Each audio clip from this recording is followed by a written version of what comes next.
And I think now we can start with our webinar. I had a lot of arguments why we should discuss energy communities today. But when I saw that already over 60 people logged in and over 150 registered for this meeting, I think this is the best answer to the question why we should discuss energy communities. This is a big topic and one of the key elements of energy transformation, how to make it close to citizens, how to engage citizens in energy transformation, and how to make citizens benefit from energy transformation. And together, Polish Green Network, CEE Bankwatch Network, and REScoop EU decided to have this meeting to bring to you some up-to-date information about effective support for energy communities through EU funds. And we will start with 3 presentations from our great panelists and colleagues. And after that, we'll open the floor to you to ask questions.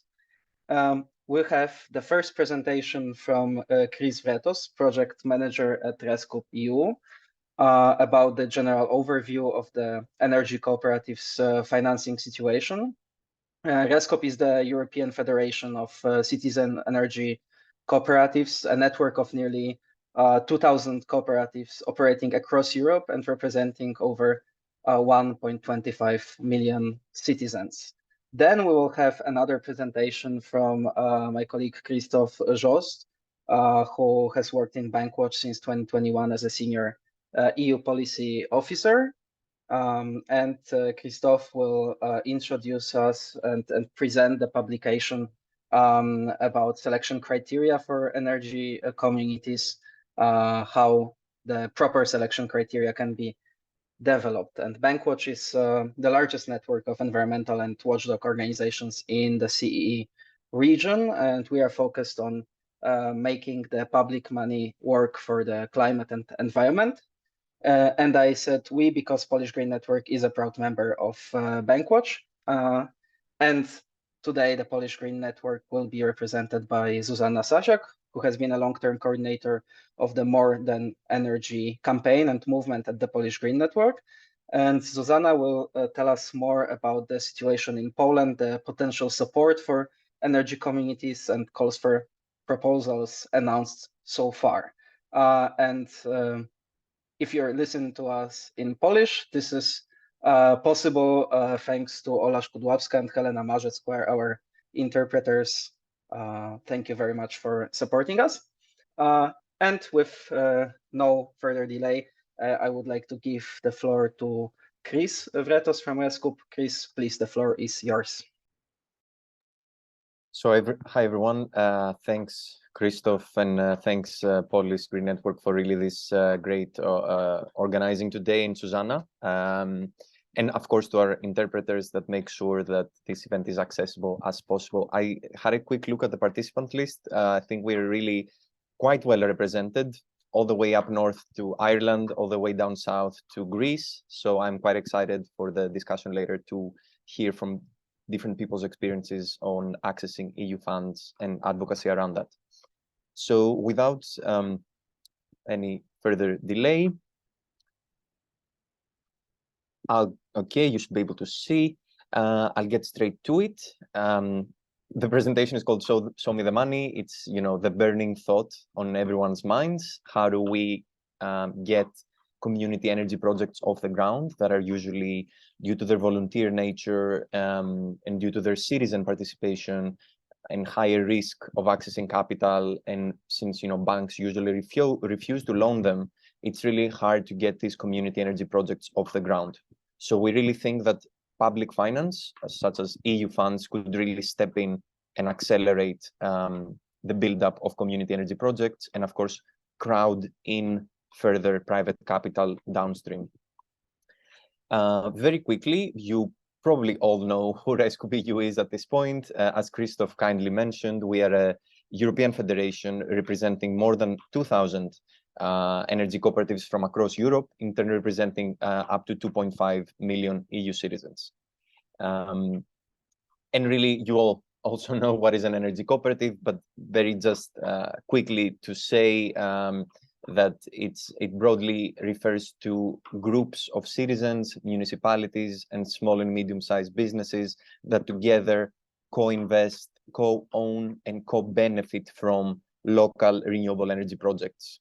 And what really sets them apart from, let's say, conventional private for-profit renewable energy projects is exactly that they follow the International Cooperative Alliance principles, meaning that energy communities are open and voluntary. Anyone can participate. They're democratically controlled by their members. It's usually the case that they're governed under a one member, one vote principle. And there's a lot of concern for the community. So energy communities tend to reinvest their profits into local social and ecological projects because their primary purpose is not to generate profit, it's to give back to the community, to tackle energy poverty, to tackle climate change, to really showcase how we can build a new economic model that cares for people and planet, not just for making profit for a few individuals. Some of you, well, only a few of you might not have heard the energy communities before, and you're hearing these definitions, and you say, but they sound very utopian. All of us producing our clean energy locally and in a not-for-profit way. Could that really be true? In fact, it is very much a very big and rising movement. There was this famous study by the Technical University of Delft in 2016 that showed that half of EU citizens could be producing their own energy by 2050, meeting 45% of the EU's electricity demand. And that figure rises to 89% of all EU citizens could be participating in some sort of active energy system activity, like optimizing their consumption through demand response or anything like that, or charging their electric vehicles, renovating their homes, and so on. Now, this groundbreaking potential of energy communities to steer the democratic energy transition was recognized in 2019 through the Clean Energy for All Europeans package of directives, which calls on all EU member states, including Poland, including Greece, including Ireland, all of them, to have an enabling framework and a legal definition for energy communities in place by the summer of 2021. Through the latest round of revisions in the national recovery and resilience plans, we'll talk about this in 1 second, we saw many countries, including Czechia, Hungary, Latvia, pushing for essential reforms that allow for the further development of self-consumption and energy community schemes. So it's really important. We're seeing a lot of legal developments happening at the EU level during the recent years. And what kind of activities can an energy cooperative focus on? It's very important to take a moment to reflect on this question because we are in an advocacy webinar trying to unpack the way EU funds work. And one of the main, let's say, messages we want to send to managing authorities and policymakers is that energy communities are dynamic organisms that can do all sorts of projects in the energy system. So it's not just about production and self-consumption, which are important, but it's also about housing renovations, electric mobility, awareness-raising campaigns. So public funds should support all sorts of these activities, not just, putting solar panels to produce your own energy. That's important, but it's the first step. There's many more things we can do. So activities, we have, of course, production and supply. The biggest energy cooperatives in Europe, like EcoPower in Belgium, REScoop in France, and Somenergia in Spain, all are cooperative producers and suppliers, meaning that they have their own project installations and they have thousands of clients and members to whom they provide cheap, clean electricity every month. This collective self-consumption, I would say this is quite a unique for the moment. It's the concept of energy sharing is going to really evolve a lot over the next years, especially with the recent revision of the Renewable Energy Directive. But it's quite unique right now in Greece. Basically, all the money that all the energy that you produce on one side is metered with the energy that you produce in your house, but you can also do that virtually. So you can create a collective solar park that you install it in a third location. It doesn't just have to be on your rooftop, and you can do that as an energy community. There's, of course, transport. There's the example of Partago in Ghent, which was created by hundreds of citizens, and it's they're sharing through an online platform a fleet of tens and tens of electric cars. And of course, housing retrofits and energy sobriety. There's the Energy Communities Tipperary Cooperative. I think we have a representative of this cooperative with us today, which acts as a one-stop shop for the local community to provide housing renovation advice, housing insulations, retrofitting, and of course, advice and awareness raising on how people of the local community can reduce their energy consumption. And really, their impact has been huge. They've renovated hundreds of households, leading to gigawatt hours in energy savings. Now, the topic of today, climate finance. It's not just a topic of today's webinar, it's a topic that's really in global fora like the COP28 that's upcoming in Dubai. You know, it's discussed in the United Nations, it's discussed at the European level. We have come to an agreement in the 2020s that really we need to step up radically our efforts to tackle climate change. And the question on everyone's lips now is who is going to pay for it? And it's not just about, you know, knowing that we have to tackle the climate crisis, but where do we get the money and what type of projects do we want to fund? Is it just huge industrial renewable energy hubs, green hydrogen, you know, these kinds of things? Or do we really want to integrate as well the social component, making sure that communities are actually involved and they co-create these local projects?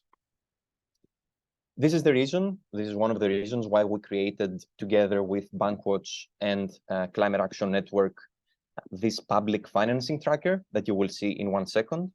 It's to create transparency and guide discussions with energy communities and policymakers, and of course, advocate for the proper use of the Recovery and Resilience Facility, the European Regional Development Funds and Cohesion Funds, and the Modernization Fund. So we mapped how 15 member states, 19 actually to be precise, are using these funds to support energy communities on the ground.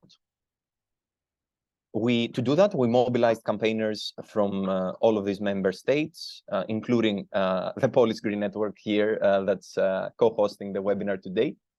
And you will see a colored map in the next, let's say, in the next slides, which I will explain right now. Countries that are in red are those that are not using public EU funds to support energy communities. Countries in orange are those that are doing that, but only targeting specific set of actors, like, let's say, only municipalities, so not also citizens, SMEs, associations, and so on.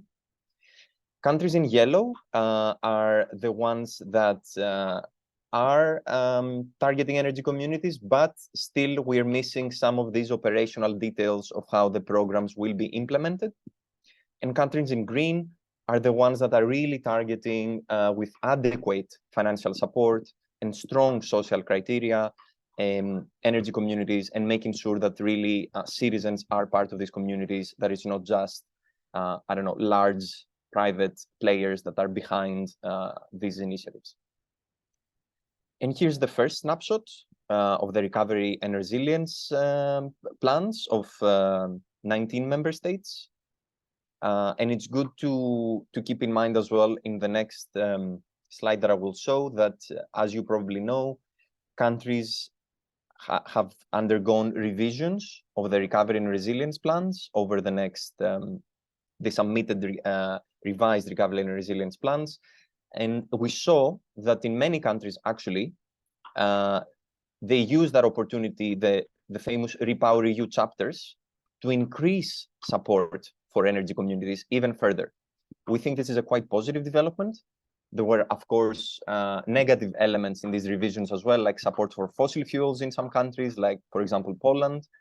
But it's still very positive to see, as I was discussing before, that many member states used these recent revisions in the recovery and resilience plans to step up support for renewable energy and energy efficiency, but also specifically for energy communities, including by investing more money, but also through legal reforms that allow for a more seamless development of collective self-consumption, energy sharing, and just generally the legal framework around energy communities. Now, what we are doing, what we will be doing together with the Polish Green Network and Bankwatch over the next months, is to see how these plans are actually implemented on the ground on actual funding calls, who will get to benefit from them, under what criteria. This is something that Krzysztof will also discuss a lot later. How do you create funding calls that are appropriate, but also how do you make the process transparent? Unfortunately, we saw that the whole process around creating and implementing the Recovery and Resilience Facility, which is a huge amount of money, it's almost 1 trillion euros at the EU level. It's being done behind closed doors. A lot of dodgy investments are being supported, like in fossil fuels, in airlines, cement companies, waste incineration, so things that are really bad for people and planet. So we'll keep monitoring the implementation of the RRF, and we also expect from you to reach out to your national policymakers, including by using this tool, this interactive tracker, to really make sure that these public funds are being used efficiently. And here's the quick snapshot of the modernization fund. So just to say that all of these tabs you will find on the REScoop EU website. You'll see the link in 1 second. They're all clustered together with a country-by-country analysis. And of course, cohesion and European regional development funds. These are quite important. And maybe just quickly to say that supporting energy communities through these funds makes complete sense. This is the argument that we make, because the policy priorities that are outlined in the regulations of these funds are super aligned with the way that energy communities work, such as, for example, policy priority 5, which is a Europe closer to its citizens, or policy priority 1, which is a more competitive and smarter Europe, since energy communities can really cultivate the digital skills of their members. And I'm not going to stay too long on this slide, but also, of course, policy priority 4, which is a more social and inclusive Europe. The energy communities can really ensure that no one gets left behind, can include energy poor households, can promote gender justice, can include young people, migrants, all sorts of people that are traditionally underrepresented in public fora and in the public dialogue. This is not part of the tracker, but maybe just super quickly to say that another area of advocacy that we need to take into account in terms of public funds over the next couple of years are the social climate funds. So every member state is now going to create a social climate plan. I'm not going to get too much into it, but this is basically a way to ensure that households are not disproportionately burdened by carbon taxes that are going to be coming into effect in Europe by 2027, especially in heating and transport. And energy communities are eligible for support through the Social Climate Fund. And the Innovation Fund, here we're talking about much larger scale investments and technologies that are not as mature, but maybe something that I really want to underline here is offshore wind. We're seeing that certain countries, including Belgium very recently, are acknowledging the right of citizens and energy communities to participate in offshore wind tenders. So we think it's extremely important to advocate not only for that right in every European country, but also for the money, the public money, to subsidize and to support citizens and energy communities to participate in offshore wind parks.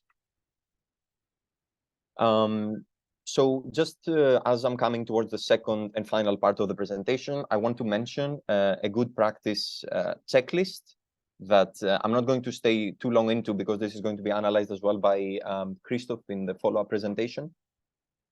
But what we want to see with public funds is that they are supporting genuine, authentic energy communities that are including all sorts of stakeholders, so citizens, municipalities, SMEs. It's not just, a one-man show corporate initiative that is a bit dodgy. And of course, only support energy communities that are aligned with EU definitions. And make sure that the process of administering these EU funds and creating these open calls for funds is transparent, is done in a co-developing way. It's done in a way that includes civil society and citizens. And again, I will go super quickly past this slide, but just to say that examples such as from Lithuania or from Italy show how you can build tenders that award extra points to energy communities that include, for example, a minimum number of citizens or a minimum number of energy poor households, so as to ensure, again, sorry, I'm going to keep repeating this, that EU funds are only being used to support energy communities that have high levels of social impact. They're not just some sort of greenwashing project by a big energy company that is pretending to be an energy community, but actually authentically community-led local projects. Why would countries do that? Why would they care to support energy communities? Well, it's about aligning with EU priorities, and of course, it's a legal obligation outlined in the Renewable Energy Directive. It creates positive attention, such as through media, NGOs, academics. There's some very good examples from islands, like the island of Tilos or Halki in Greece, or some islands in Denmark or Estonia, where really the whole island has become a self-sustaining energy community. And that creates a lot of traction. You know, a lot of people are visiting there through field visits and stuff to understand how they made that work. It's extremely important to support energy communities as they cultivate social acceptance and social innovation. We are seeing increasing levels of backlash against renewable energy projects, exactly because many of these projects are happening from a top-down way through large private companies, instead of a bottom-up, community-led way that ensures that benefits from these projects stay within the local community. And of course, by creating these decentralized renewable energy systems, including with storage, including with self-consumption, we are also building energy security and reducing the imports of expensive fossil fuels. I think the war in Ukraine, and now also the war between Israel and Palestine, really goes to show how volatile the geopolitical situation of fossil fuels is. And really, I think and transition to renewables is also about building this geopolitical and energy security, building that resilience, as you would call it, and hopefully building peace as well. Just to say that our research of the public financing tracker is ongoing. Actually, right now, we're in the process of updating the information. We have contacted campaigners from all participating countries, and we plan to cover all of the EU 27. So we really do want you to go into the public tracker, see the information, see if there's any updates, but most importantly, use it for advocacy with your national policy makers. And of course, that the recent round of revisions for the Recovery and Resilience Facility, including the REPowerEU chapters, is really changing the landscape. Like, we're seeing a lot of movement, for example, as I was saying, in Latvia. So the energy community space is a very volatile movement that we are always building on and researching. Not going to stay too long on this, but just to say that really the Commission should step up and create a best practice guide of how to create community responsive public financing tenders, so as to ensure that managing authorities from the different member states know how to create funding calls that specifically target energy communities with social impact. We think that the upcoming cohesion policy and RRF midterm review is an opportunity for managing authorities to sit down and shift the budget lines and shift the priorities of funding, increasing support for energy communities. And of course, there's the ongoing revision of the national energy and climate plans. We know that many countries, large countries as well, like Germany, France, Poland, have not even submitted their revised national energy and climate plan. So we think it's also an opportunity to really pressure policymakers to use this revision to set concrete targets for community energy support until 2030.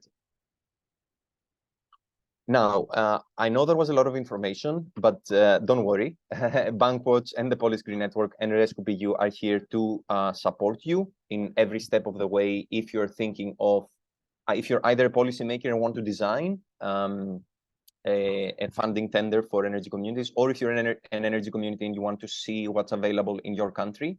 So there's all sorts of guides that we have created. Krzysztof will go into this a bit more.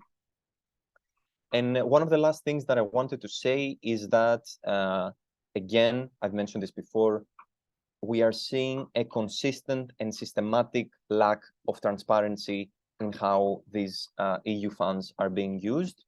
This is from another coalition of NGOs from Central and Eastern Europe that show that a lot of money not only does not support climate objectives or biodiversity objectives, but it actually ends up supporting fossil fuel infrastructure or road building or waste incineration. So really objectives and projects that completely contravene the do no significant harm principles of, for example, the Recovery and Resilience Facility. And yeah, no, just to say that, especially when it comes to the cohesion and the ERDF funds, there's the partnership agreement that member states form with the Commission, and this explicitly spells out that all sorts of stakeholders, including civil society, including citizens, should be taking actively part in how these funding programs are designed and implemented. As I said, there's going to be a lot of movement in the next few months. The Repower EU chapters, we're seeing new funding calls opening, including, for example, in Lithuania and Spain. 2 weeks ago, an ERDF/Just Transition Fund call was opened in Greece. And I think it's a good example to highlight because it provides money to municipalities to create collective self-consumption projects. So to install, let's say, solar panels and provide free electricity to energy poor households. But, and here's the caveat, it's only targeting municipalities. And it's not providing any side support for grid reinforcement or storage or some way to alleviate the grid, which is extremely constrained in Greece. So it could be the case that you're a municipality, you apply to this grant, you get the money, but then you can't actually do the project because there's no grid capacity. So that's something we also should keep in mind when talking about these public funds. Please take 1 second to write down in case you haven't already, to write down the link and explore our tracker. We very much look forward to hearing your comments, and we would like to help you use this as an advocacy tool. And that was all from me. Thanks a lot. And I hope I didn't speak too fast for the interpreters. And I'd be very glad to answer any questions. Cheers. Thank you very, very much, Chris. It was very inspiring, I think, for all of us. And I believe our participants have a lot of questions, and we'll have time for questions at the end of our meeting after the free presentation. But there is one question already asked that refers directly to the presentation, so I think we can answer it right away. One of the participants asks why there is no color for Belgium on the finance tracker. So if you can react right away. Very good question. Belgium is one of the 8 countries that we had not included in the first round of assessments, but we plan to do that by the end of this year. So there should be an update for Belgium soon. So keep an eye out for that. Subscribe to the REScoop EU newsletter, and you'll be the first to find out when that happens. Thank you very much, Chris. Chris told us a lot about the fact that there is funding, there is motivation among people, there are good examples on the ground, and there are experts working on energy communities. So one could ask, what could possibly go wrong? And well, a little bit of a spoiler, but I had the privilege to look at the presentations beforehand, and I know that Krzysztof, at least partially, has an answer to the question, what could possibly go wrong if we have everything ready, and we should have thousands of energy communities in theory. Krzysztof, please, the floor is yours. Dziękuję bardzo, Krzyszek. Thank you so much for the invitation. So my name is Krzysztof Mrozek. I'm a policy officer for CEE Bankwatch Network. I'm just about to share my presentation. Here it is. You should be able to see it. Yes. So Bankwatch, we are, I think we were already presented before, but just to remind, we are a network of grassroots organizations in Central and Eastern Europe.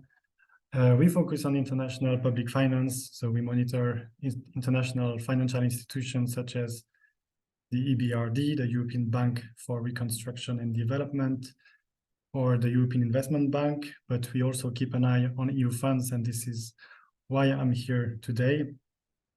Our aim is really to support the transformation of the energy system thanks to EU funds, which can become a catalyst really for tackling the big challenges of the climate change and the clean energy transition. And for this, we are promoting a better use of the funds that are available at the moment, so that we can roll out better solutions for renewables, for more energy savings with a specific attention to vulnerable groups, but also for more decentralized and community-owned energy system. And this is exactly where energy communities are happening.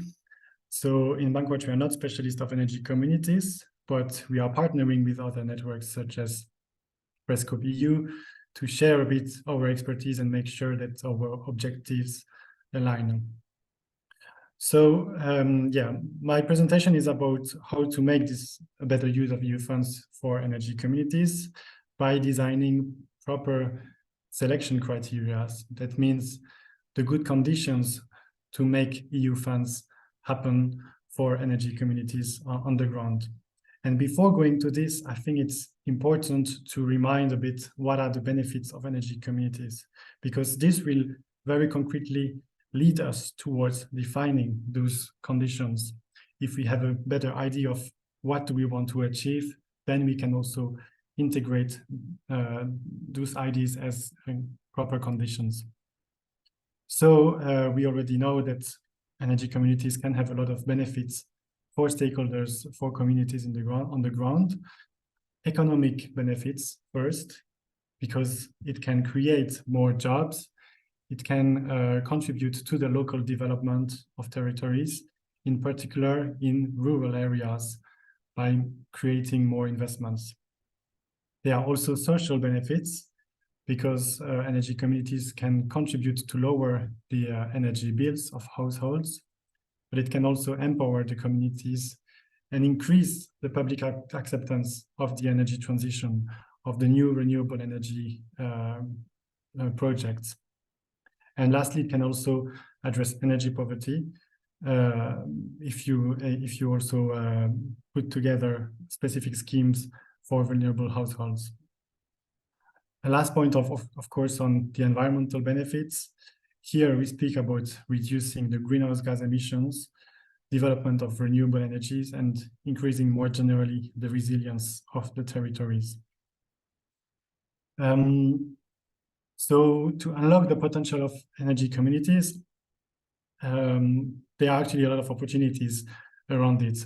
A lot of them were already mentioned by Chris before, but obviously energy communities are fit to respond to the challenge of the energy transition. And there is now a framework at EU level to make sure that this potential can be unlocked. Indeed, energy communities are first part of the EU legislation. They were proposed in the EU Clean Energy Package in 2018. And we now have 2 directives which refer directly to this concept, which means that member states should also enshrine this framework within their national legislation.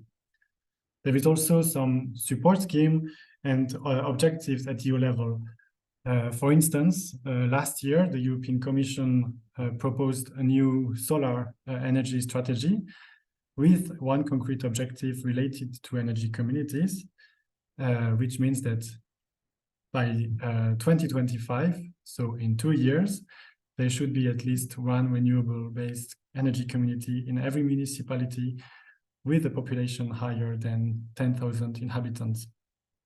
And as Chris mentioned already, there is a lot of funding available, a lot of public funding actually from EU funds. So of course the recovery package, cohesion policy funds, and the modernization fund, but there is also a lot of national funds and private funds that can unlock this potential. At the same time, we see a lot of challenges around this concept. First, the lack of awareness. A lot of people don't know what this concept is about. That goes for stakeholders on the ground, but even our national or regional authorities, they have only a partial knowledge of this concept. And when they do have, it's often a misunderstanding and not a proper grasp of all of the impact of how energy communities can support stakeholders on the ground. There are also risks of corporate captures, and this is very much linked to the misunderstanding of the concept, because some stakeholders can just make use of this concept to produce their own energy without sharing it more broadly with their communities around them. Then there are administrative barriers, which means that when stakeholders want to build energy communities, it's often very difficult, and there are a lot of obstacles to really build such community. And there is a lack of enabling framework, because either the legislation is not in place or there are not adequate schemes, including funding schemes.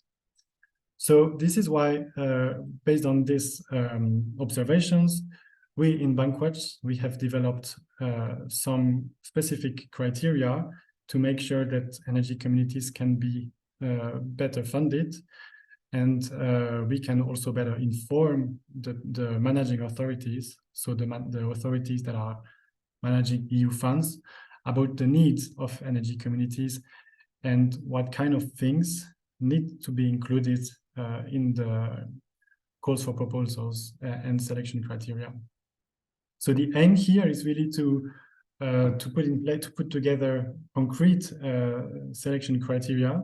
First, to make sure that the funds available are fit for the projects and that they reflect the needs of the energy community concept according to the different requirements of the legislation.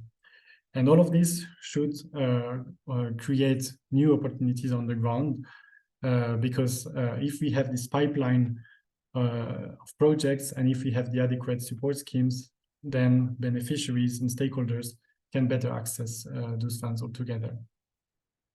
Very important, this criteria are not only designed for managing authorities, but more generally for stakeholders, so that they can also engage with their regional or national governments through the monitoring committees, which are these platforms, these forums where stakeholders can discuss with the authorities responsible for EU funds about what are the needs and what are the concrete conditions that should be included in the calls for proposals.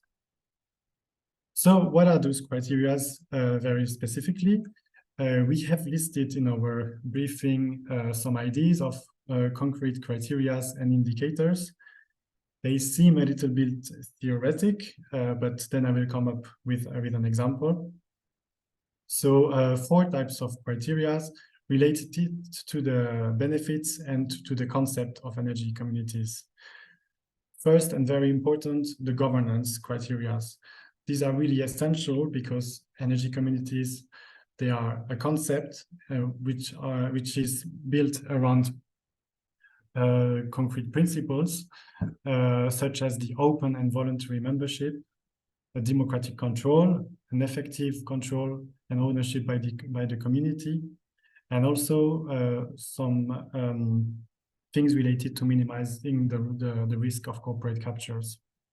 So it's very important that calls for proposals that should support energy communities also include very concrete indication about the governance of energy communities. Then it's important also to include social criteria. I was already mentioning here the benefits of reducing energy poverty, improving living conditions, but more generally, sorry for this, including measures for awareness raising and community building, such as educative activities. It's also important to ensure that energy communities can contribute to the cohesion of the territories. Economic criteria, then, by recognizing the role of local businesses and improving the viability of businesses on the ground. It's also about encouraging the reinvestment of the revenues locally, so making sure that when an energy community is creating revenues, this money is reinvested locally. And finally, climate and environment. I already mentioned here as well that energy communities should be about reducing the environmental impact, so the greenhouse gas emissions, CO2 emissions, and contributing to sustainable goals, so increasing the rollout of renewable energy, and making sure that also energy communities do not harm the environment. So it's important to maybe include other conditions, such as conditions related to circular economy, for instance. So this was a bit from the theoretical view, what kind of concept should be included in calls for proposals, and then what these calls for proposals can actually look like. And here in our briefing, you can also have a look. We reviewed some examples from all over Europe, from Poland, but also from Italy. And here we found a very interesting call for application in an Italian region, in Lazio. So this is the region around Rome, with like a concrete tender for to support energy communities, which include here do specific criteria. So first, criteria related to the size and the organizational structure of the renewable energy communities. And here you get extra points if you include SMEs, if you include local authorities participation, and even the citizen participation. So individuals or families can be direct members of those projects. You also have extra points if you have concrete energy benefits, such as new installed renewable energy capacity, or projected size of coverage of the actual consumption by the installed new renewable energy capacity. And lastly, there are also extra points for the social benefits. So by including families with conditions of economic disadvantages. So this was just an example of very concretely how EU funds can support energy communities better. We know that now EU funds are available, they are there, so it's about making use of them. But the challenge is also to make sure that we have better schemes to support innovative concepts such as energy communities. So I invite you to have a look at our briefing, which is on our website in Bankwatch, and I also remain at your disposal if you have further questions. Thank you very much. Thank you very much, Krzysztof, for not only telling us what can go wrong, what could go wrong, but also how to make it right and how to make it work for the citizens. Very inspiring as well. Thank you very much. And many times you and Chris mentioned how things work on the ground. And our next panelist, Zuzanna, will tell us more about the country case from Poland, how things are, what is the state of play in Poland. But before I give you the floor, Zuza, we have received a message in the Q&A section, not a question, but a message from a colleague from Ukraine who joined the meeting, who thanked us for the presentation. Thank you, panelists, for the presentations, and said that they motivate Ukrainian activists to move their communities towards green energy and energy efficient development. And that is unfortunate that these financial opportunities are not available for Ukrainian municipalities. Maria, thank you for joining us. We very much hope that soon the nightmare of war will be over and the green recovery of Ukraine will start. Our colleagues in Bankwatch and many other organizations are working to ensure that the recovery funds for Ukraine will support citizen-led energy transformation and reconstruction. So I hope we will move with this forward very, very soon. Also, before I give floor to Zuza, I forgot to mention two things. One is a minor one, that soon our colleague Kuba will share a link to the survey in the chat, and we encourage all the participants to fill in the survey. And the other is that I introduced every organization co-organizing the event except of my own and Zuza's, so I haven't introduced the Polish Green Network. But it's a good moment to say that Polish Green Network is the Polish only nationwide alliance of environmental and climate organizations. And since 1995, we have worked on energy transformation. Our focus is on EU funds, energy democracy, and just transition. And now, with no further delay, Zuzanna, please, the floor is yours. Thank you. Thank you. Hello, everyone. Let me share my screen.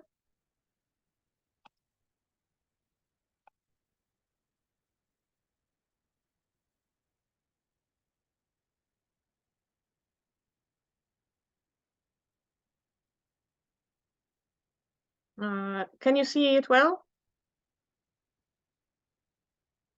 Yes. Okay. Great. So once we have heard about the general outlook of the potential funding from Chris and Krzysztof, I would like to go a bit more into details and tell you how the situation looks, particularly in Poland, what opportunities we see, what challenges, how this whole EU funds policy is developed and is operated here in Poland. So to give you the idea about the Polish situation and what we are actually facing, firstly, a few words about the really short history of energy cooperatives, because only 2 years ago, in 2021, the first two energy cooperatives established, and during the whole year of 2021, only these two energy cooperatives went through the whole registration and establishment process. Currently, for today, we have 20 energy cooperatives registered. What is interesting is that they are all based on photovoltaic installations, as installations are currently simply the cheapest and the easiest renewable energy source to install and to use. And that's why this particular source has been chosen by these pioneers of energy cooperatives in Poland. We do not know exactly how many of them already started operation, because the process is generally long. The registration process is long, and but the real bottleneck of the process is the stage when energy cooperatives await decisions on connecting to the grid and have to develop and sign contracts with their energy suppliers. This has been the biggest obstacle so far, but due to the newest legislation, there is a hope that this process process shall change and it shall shorten. Well, the breakthrough issue for us here is that in this programming period that we are now discussing, Polish energy cooperatives will receive support for the very first time. We have been monitoring and taking part in this process from the very beginning. And now I can sum up and give 4 potential sources of financing for energy cooperatives and generally energy communities. So the first is recovery and resilience plan. You saw on Krzysztof's map, on Chris's map, the green and orange color for Poland. This is why this is because our recovery and resilience plan has included support for energy communities on the 2 different stages. First for pre-investment support and then for investment support. As probably some of you know, we have, because of political issues, our recovery and resilience plan is formally suspended, but despite this fact, the operating of the plan has recently started. The second source is cohesion policy. The biggest cohesion policy fund in Poland is European Fund for Infrastructure, Climate and Environment. And this fund includes and foresees funding for energy cooperatives, but without any details so far. We also monitor the programming on the regional level, and 14 regional programs in Poland foresee funding for energy communities. And the fourth source, Polish is a beneficiary of Modernization Fund, and this fund is the source of financing the program, which is called Energy for Rural Areas, and it started last year. I would like to present you more in details 2 of these financing sources. The first one is the Energy for Rural Areas program, whose budget is 209 million euros. And what is important about this, and what is a particular that I would like to present you today. The objective of this program is to develop renewable energy in rural areas, which is, on one hand, this is supposed to help Poland to reach its renewable energy targets. And also it is supposed to reduce development differences between urban areas and rural areas, which is a visible problem in our country. A very important thing for people interested particularly in energy cooperatives is that this program indicates energy cooperatives, not energy communities as a whole, because energy communities, it's a wider term, and that in fact includes different forms of community energy. And this program particularly indicates that it is going to support already existing and established energy cooperatives in the process of registration and establishment. Also, its aim is to introduce the renewable energy source diversity. As I mentioned you at the beginning, all these 20 energy cooperatives in Poland that have already registered, they are all based on photovoltaics. So here the aim is to make these selected renewable sources more diverse. So the program offers loans for photovoltaics and wind turbines as these more technologies, and it offers subsidies for biogas plants and hydropower plants and energy storage. The time frame for the program is 2022 to 2030. And what is very important for our discussion here, in the context of our discussion here, is that the program, the selection process includes the quality assessment criteria for energy cooperatives that would like to benefit from this program. And among these criteria, you can find the assessment of ecological effect of the investment and the need to justify why the particular renewable energy source technology is chosen. And another one, another source that I would like to present to you in our Polish context is Recovery and Resilience Plan. It's despite this political turmoil that I mentioned before, the first call for proposals for energy communities was recently announced in September, and it is going to last until December or until the application's amount is reached. The difference here is that in this previous program we had only energy cooperatives mentioned, so we know that they will particularly benefit from this. In here with the Recovery Resilience Plan, it is supposed to finance energy communities as a whole, as a group of different types of entities. So in the result,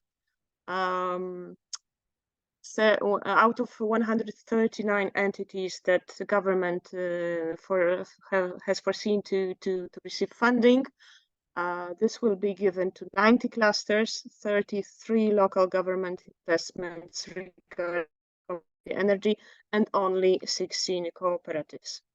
Also, I want to mention that this call for proposal, the first one that Poland has just announced, it refers to the pre-investment part of the community investment.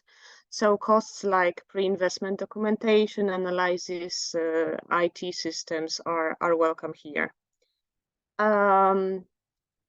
Also, the important thing is that Poland is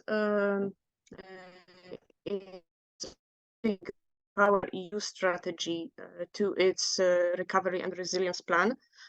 So if the Repower EU chapter, which was added by our government to the plan, gets approval from the European Commission, the number of energy communities altogether that can receive financing from this instrument will increase to 200, and the whole amount of the budget will be 190 million euros. And in this case, contrary to what I mentioned with regard to the previous program, we have been analyzing the selection criteria, and unfortunately we find them unsatisfactory, particularly with regard to energy cooperatives, because within the selection criteria there is no scoring, and only the order of applications will be decisive in which cooperative receives and which doesn't receive support.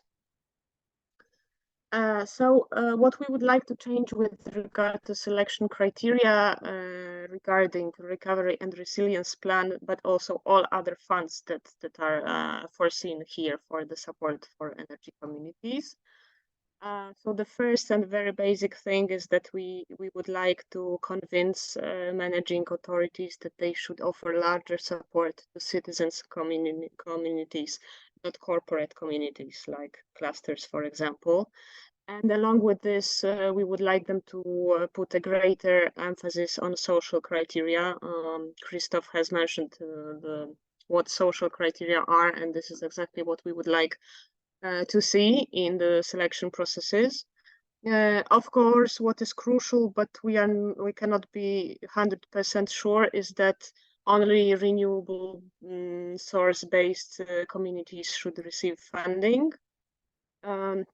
We are also aware that before and during the calls for proposals, which are and which will be announced in next years, managing authorities should also prepare information campaign, because as it was mentioned, there is still a lack of awareness, generally lack of awareness on possibility to create an energy cooperative, but also about the possibility to use these particular funds. So we want to be sure that once calls are announced, there will be enough potential energy cooperatives that are aware of this opportunity. So we will put a lot of stress for information campaigns around it, and we are constantly thinking about how we can support the process and how we can give our input to this work on selection criteria.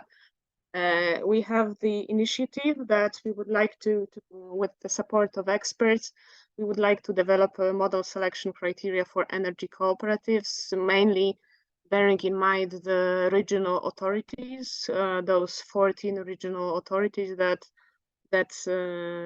are planning to support energy cooperatives, and perhaps we would like to prepare for them, a really correct, well-prepared model selection criteria so that they could use it and so that we could be sure that the support is well addressed. Krzysztof mentioned the example of Lazio region, how they prepared their selection criteria, and we were also thinking that perhaps our work could be also in cooperation and based on this Italian experience. So this is all from me. Thank you very much for your attention. I give the floor to our moderator. Thank you very much, Zuzanna, for showing us the Polish situation. Not great, not terrible, I would say. There is a lot of opportunities and a lot of work ahead of us to make sure that the real grassroots energy cooperatives are supported. And now it's time for questions. I hope that I'm sure that the audience, our participants, they have a lot of questions. I would ask you to type them in the Q&A section. We already have the first question. I think it's to Krzysztof. If you could reply, and then looking forward to next questions. Yes, so I see there's a question about defining more specifically the environmental, economic, and social benefit for the community. Actually, probably the easiest way to answer is to remind that an energy community is not about making financial profit. This should not be the primary purpose of an energy community, but instead it's about providing those benefits for the communities. So I'm not sure that there is actually a very detailed list or definition of what those benefits should be, but there is plenty of information available either on the European Commission website or on other portals, such as on REScoop's website. These benefits can be really wide, like from keeping the money in the local economy, lowering the energy bills, benefiting the local community as such, fostering social acceptance of renewable energy, taking action on energy. This should be the purpose of energy communities, and it should be also clear from the status of an energy communities. So yeah, I hope I answered the question. Thank you very much, Krzysztof. While we are waiting for more questions, we already have one more. I will read it out loud. Can energy communities apply directly for EU funds, or does the government of the member state have to bring the EU fund into their member state and build a program of energy communities with that EU funding? Who of our panelists would like to answer?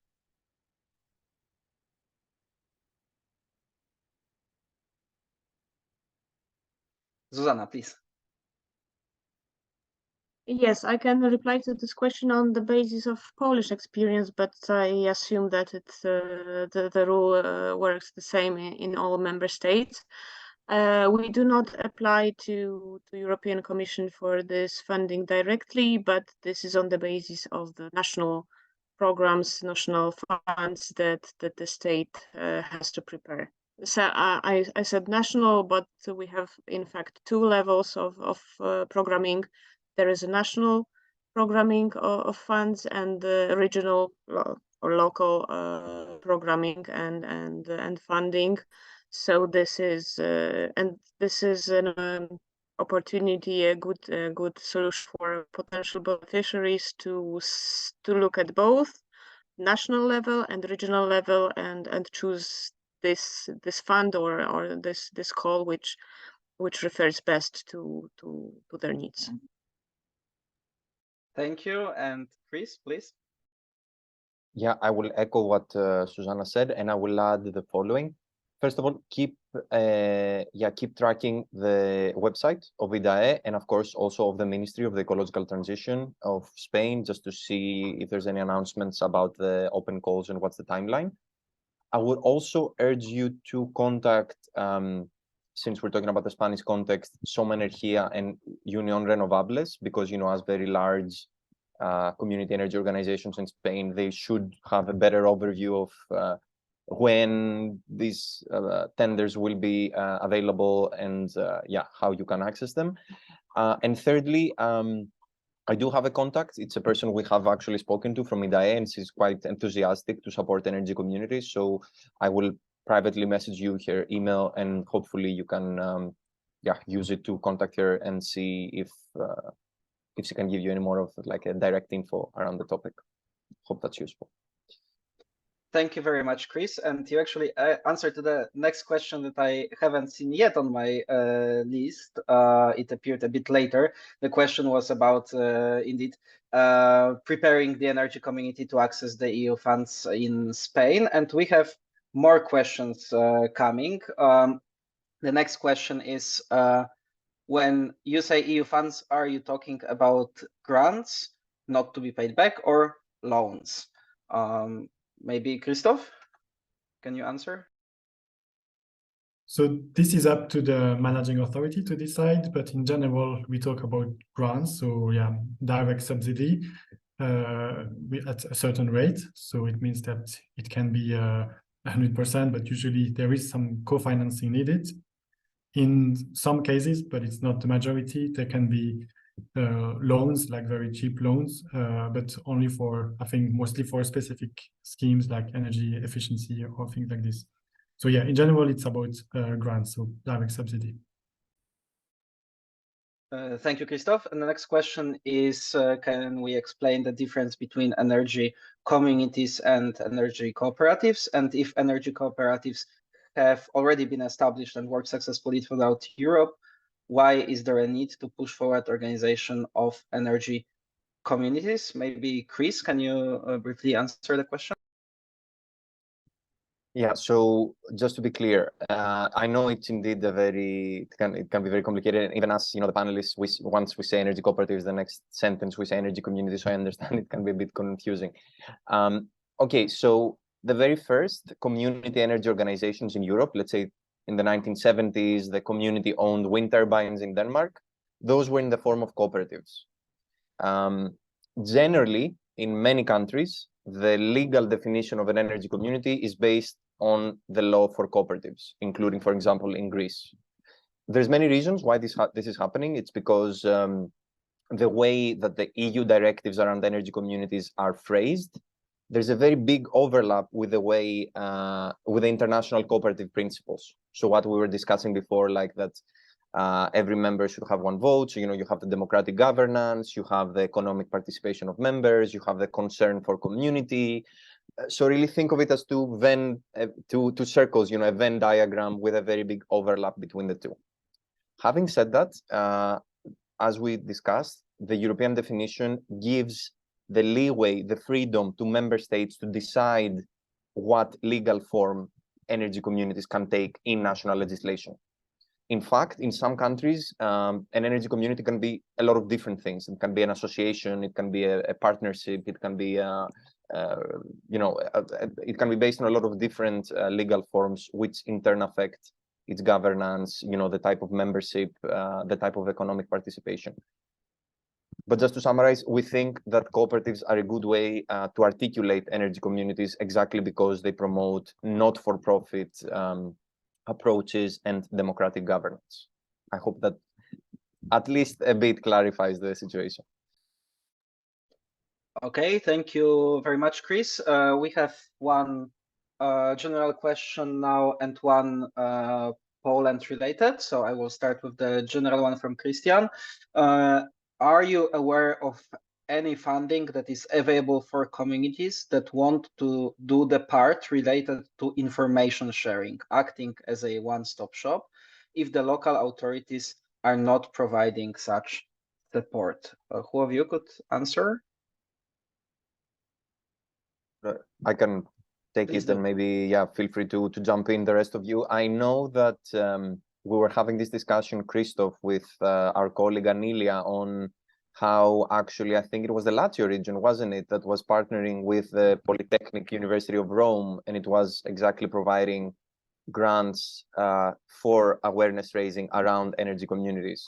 So I think this has been done in Italy. I know that there is an effort to do something similar in Spain with the Recovery and Resilience Facility funds, where there's going to be transformation offices, that's what they call them, all around the country, and these will be used as one-stop shops, for citizens to come in and learn about not just energy communities, but also how to put a rooftop PV, renovate their houses, access energy efficient appliances, and so on.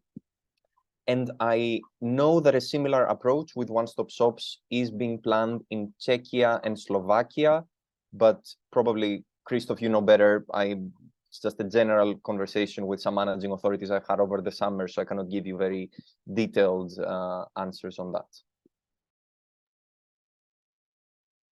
Yeah, indeed. I mean, I don't know much more than actually what you said, but there are funding available for this. And this is actually very important also to enable a bit the transition and help the people who are either looking for funding or looking for concrete solutions for the clean energy transition to happen. And it's up to the member states to put this in their program, but it's very much something that is promoted by the European Commission and other institutions. So I think that, yeah, depending on where you are based, Christian, I think the best it would be to contact us and to see if such scheme is available in your country, and we could double check this. Thank you. Yes, indeed, our email addresses on the last slides of the presentations are there for the reason. We encourage all of the participants who come up with further questions later or have specific questions like this to reach out to us at any time, and we will be happy to reply if we only know the answer. And now we have the Poland related question. Zuza, do we have in Poland programs encouraging installation of plug-in PVs, balcony PVs, for families in multi-apartments blocks, and do we have net metering introduced? Okay. So we have a program which is dedicated to families in multi-apartment blocks. They do not necessarily refer to balcony PVs, but it can be also the roof PV or any other renewable installment that could work in the context of this particular multi-apartment block. But this is another type of energy community. This is a formula of collective prosumer. So just as it was mentioned, this energy communities is a larger group of different legal formulas, and in Polish case, this is the multi-apartment, the collective prosumer. And when you ask about net metering, the net metering system refers to energy cooperatives only, and for all other types of communes and prosumers, this is the net billing system. Thank you very much, Zuzana. We have another question, and the specific problem that colleague from Spain described. I will read it now. The main problem in Spain lies in finding roofs on which to install the energy communities. It is difficult for city councils to make concessions for more than for years for political reasons, and business owners in industrial estates, at least for the moment, are only interested in the possible benefits. Do we have any solution for this issue?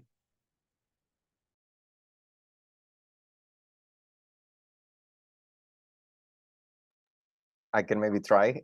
Please try, Chris. We have this exact same problem in Greece. I would say it's for the same reasons you highlighted. Usually, big industrial rooftops are owned by 10 different people. Half of them are living abroad. It's very hard to to find an agreement to rent the roof. And then, as you said, municipalities are hesitant to collaborate because their political mandate will end in 4 years. There is a project, it's called Life Loop, Local Ownership of Power, where REScoop EU is also participating, and it's currently developing a matchmaking tool. So it's going to be like a website where municipalities and energy communities will declare the assets that they have or that they need, so that these two can work together. So, for example, a municipality can say, I have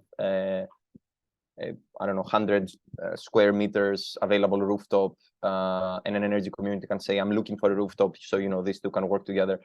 I know it's not directly answering your question, but at least, we are aware of the problem, and we are trying to develop these tools to bring these two together. Yeah, but I know that, for example, in Valencia, there's been the local municipality has been super active in promoting, in giving away municipal rooftops to energy communities to do collective self-consumption. So maybe it's worth reaching out to the local municipality there to see how they've done it, and potentially how they went around the legal framework and built the political support for that. Thank you very much, Chris. And the next question is that by using the available grants, the energy cooperative reaches the point that they can now build the solar farm. So where can they get 8 million euro to actually build it? The 8 million euro loan, that's the question.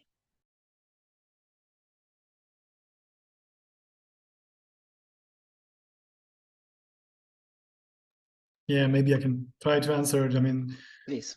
We are now reaching like this much bigger scale projects, where EU funds can also play a role, but it's also important to see with possibly other partners who can support these kind of projects. In particular, public banks who are also making use of EU funds to procure cheap loans or things like this.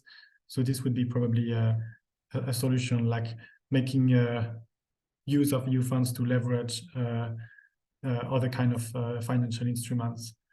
It's something that's still quite difficult and not necessarily available everywhere. But this is also some kind of financial schemes that we are trying to promote. Thank you very much, Krzysztof. And maybe just to add and follow up on what Zuzanna said in her presentation, she presented the pre-investment part of the recovery and resilience plan support for energy communities, but there is another part which is purely dedicated to investment part. So actually deploying renewables or buying energy storage and putting them on the ground. I don't think it's actually, I know it's much less than 8 million euro, so it's not a large scale installation, but there is actually money earmarked in programs in Poland, but I believe in other countries as well, to actually invest in renewables, not only prepare the community for this. And sorry for jumping for a moment out the role of the moderator. Do we have more questions? I saw that there was a question that Chris replied in Q&A, but perhaps not all participants saw it. The link to the matching tool that you mentioned. So if we can also put it in the chat for everybody to see it. Just to clarify, it's not yet uploaded. The link was to the actual live project, but once it's available, yeah, I can share it. Okay, thank you very much. We still have a few minutes, and I have a lot of questions. So when our participants are still thinking of some, I may ask Krzysztof. what role, in your opinion, can the civil society play in shaping of the selection criteria for emerging communities? How we as activists, experts, can benefit to the process? Yes, I think there was a question like related to what should we do as an energy community? Should we wait until the government publishes a call for proposals? And I think our role as civil society organization is indeed not to wait, but really be proactive and reach out to those authorities by suggesting concrete recommendations. That means ideas for the programs, dedicated calls for proposals, by showing what are the actual needs, what are the problems, like why is it currently an obstacle, and how can EU funds be a catalyst for change. So it's not an easy process. It usually takes time because you need to build up a concrete proposals. You need to meet the governmental authorities and also convince possibly other stakeholders so that they can see that it's not only coming from green activists, but it has the broader support of other stakeholders. And then hopefully it can be agreed by the managing authorities and included as a dedicated support scheme.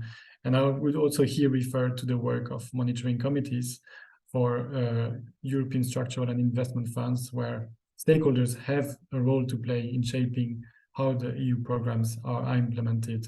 So this is a very important tool to contribute to this dialogue with the managing authorities. Thank you very much, Krzysztof. Now I would ask Zuzanna, you showed that there is a substantial amount of funding in Poland, not a huge one, but there is money for energy communities. And you said that there are only few of them operating. Maybe it means that people are not interested, or the problem lies somewhere else, why it's so difficult to start. Yes, no, definitely the situation is much more complex than just that the people are not interested. No, in fact, it's quite the contrary. We can see from different sources and levels that people are interested. But first of all, the topic is new in Poland.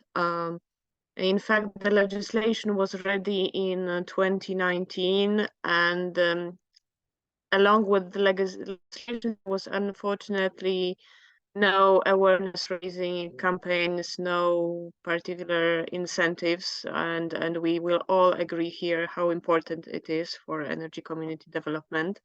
So those first that decided to register really were the pioneers to go through to in fact discover the whole registration process, contracting process, and so on. Actually, the legal requirements for energy cooperatives have also been difficult, but this will change. The legislative situation is slightly improving. This is the first thing.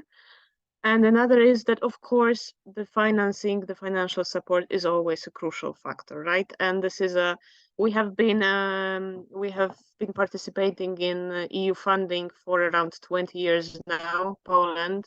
And we have seen that many activities have started once they received this EU funding opportunities. So I'm sure that the thing that in this programming frame that there are financial sources for energy communities, this will help to really speed up and develop. Thank you very much, Zuza. And last question, second to last question, goes to Chris. What was the how was the financial tracker received by the potential beneficiaries, or active cooperatives, and by the managing authorities of EU funds? Did you get any feedback, and what did you do with this feedback? I think it has been quite a useful tool I want to say that REScoop has kind of been a bit of a trendsetter in terms of the traffic light color maps. You know, the orange, yellow, red, green. We've seen many other organizations are starting to use it when assessing policies, because it's really an effective tool to show, you know, you send it to policymakers and they say, oh, why is that country green and my country red? What do I need to do to become green? You know, it's kind of this like carrot and stick approach. You know, you give the carrot that I'm going to highlight the good work, you give the stick that I'm going to shame you if you're doing badly. So it's a really, you know, effective tool to get people's attention. We've had some very interesting conversations. There's been energy communities like in the Netherlands. You know, the Netherlands has a very, very strong, it's the same with Ireland, it's the same with Germany, very strong national support system for energy communities. So they don't use EU funds, they don't need to use EU funds to support energy communities. So this big energy cooperative that we spoke with, they didn't even know what the recovery and resilience facility was, you know, what the regional development funds are. So we highlighted that these opportunities exist, and they started contacting the regional development agencies, and they got into this very interesting conversation of, on top of, you know, the national funds, using EU funds to support energy communities. So that was very good there. I want to also say, and I want to also applaud the work of our colleagues from Bankwatch here, that we did have an influence in how the REPowerEU funds were used. I don't know, at least a very small influence, but I wanted to think that we've had an influence, because many countries, including Latvia, Czechia, Greece, Hungary, they in the very first drafts of the REPowerEU chapter, there was nothing there for energy communities. And then we saw that after, you know, putting the pressure, contacting managing authorities, we produced a briefing at the end of July that we sent to all managing authorities. We saw actually countries finally promoting investments and reforms for that. So overall, I want to say that it's been good as an advocacy tool, exactly because it's so simple. It's just some colors. And, you know, this cross European comparison, it creates like a healthy competition. So this is an open invitation to all people here to really use the tool for advocacy purposes. Get in touch with us as well, so we can link you with national organizations, link you with managing authorities to really use this tool to make sure that public funds are used to support energy communities in your countries. Thank you very much, Chris. Our time is up, but we have one more question to Zuzana, and I will ask you, Zuza, for a quick reply.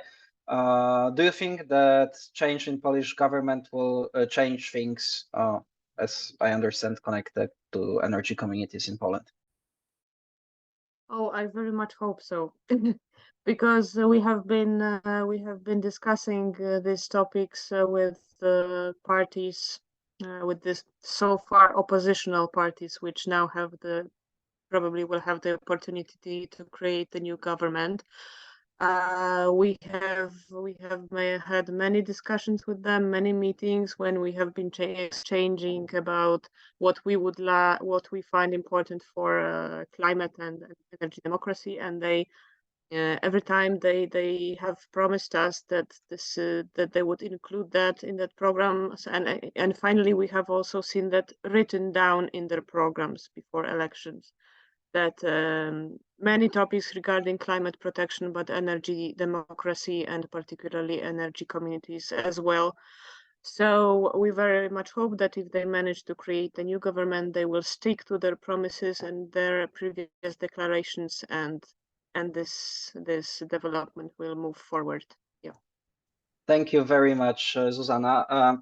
I still have a lot of questions on my list, which we don't have time for. But answers to many of them you can find on our websites of Bankwatch, Polish Green Network, and REScoop. Please read our publications. Please contact us if you wish.